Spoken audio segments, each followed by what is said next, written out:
Guys, John here. I'm going to show you, tell you my strategy for winning this challenge, $1,500 challenge.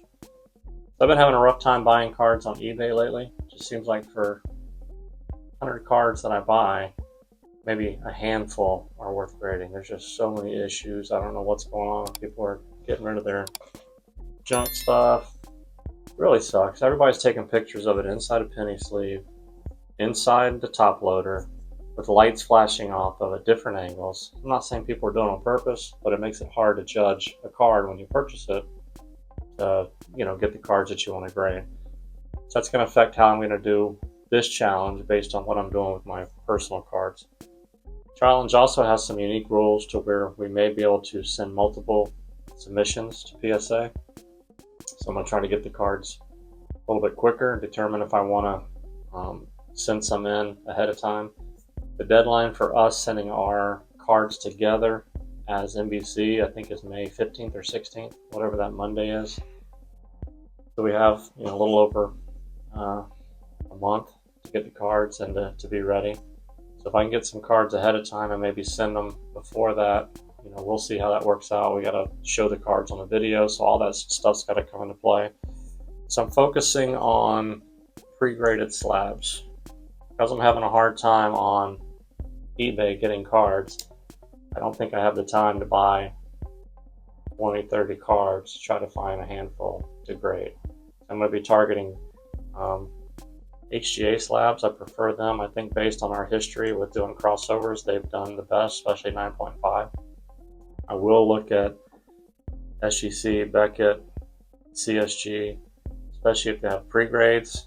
Beckett, the old CSG with the green labels, you can see the subgrades and kind of tell what the issue may be, especially if it's something with the centering. You can, we've done it in the past, not with great success, but we've done it where you buy a HGA 9 or CSG 9. It had a 9 on centering, and you send it to PSA, and it's able to pull a gem mint because of centering criteria. So you've heard us talk about that in the past. Targeting HGA slabs, focusing on football just because of when the challenge ends. The challenge is set to end, I think, right at the first week or right after the first week of the season. So we're talking September, first week of September, second week of September. So basketball will be over. They're in the playoffs now. Hockey is almost over. They don't really sell very hot. Baseball's in the middle of the season, so there's really not much going on until they get to the pennant race. I'm going to focus on football. In specific, I'm focusing on hot rookie QBs. No surprise there. I won't be using Cody's strategy of buying any D linemen or skill players, especially backup quarterbacks that nobody's heard of that may have a chance to play. So I'm targeting in specific and probably the same thing you guys are doing. Burrow, Herbert, Tua, Allen, T-Law, Hurts, if I didn't say him. I think Hurts, T-Law are pretty high priced already. I don't know why they're a little bit hotter than the others as far as the prices already starting to jump up.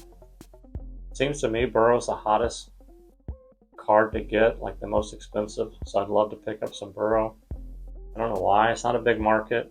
He didn't win the Super Bowl. Didn't even go to the Super Bowl. They got beat. They have a good team, solid for years to come. I don't know what that is, but that's just in my findings of surfing on eBay. So if I could get Burrow, Josh Allen, Herbert, those guys, I'd be really happy. I think they sell well. They do good. Tua scares me. If I can get it at a good price or a deal, I would do it, but he's one hit away from being out for the year or retiring from football completely. I told John and Cody, in my opinion, he will not play the whole year. He will not play every game this year, especially quarterback. But if I can buy his cards at a decent price and flip them at the beginning of the season before he plays too many games and takes too many shots, then that's something I have to look at. Everything I'm saying kind of usually has to do with price. I like to feel like I'm getting a pretty good deal on a card, for the margins to make it worth it.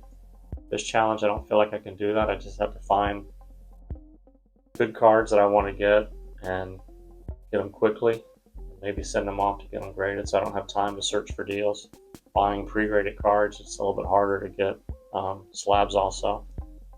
It's harder to get the good deals also. So I'm going after higher end cards also. So autos, serialized silvers, something with color. Trying to target those higher end cards to have a better chance to pull more money. I'll be able to get fewer cards to send off for grading, but the cards I get will be bigger and hopefully pull money. So it's going to be similar to what Cody did last year, where he had 3 cards, or not last year, but for the SGC challenge, he had 3 cards. They weren't pre-graded, so I have a little advantage there. And less cards to send off, better chance to gem them, and kind of put my eggs in the same basket. So we'll see what happens. So there's no sure thing. I'll minimize my risk by getting pre-graded slabs. I'm buying hot rookie QBs. I'm getting cards that are highly sought after, that are, short prints or serialized or whatever. So hopefully that'll help me do this at the end of the challenge. So let us know what you think below, who you're rooting for, who you think has the best strategy, and from September, I guess we'll see.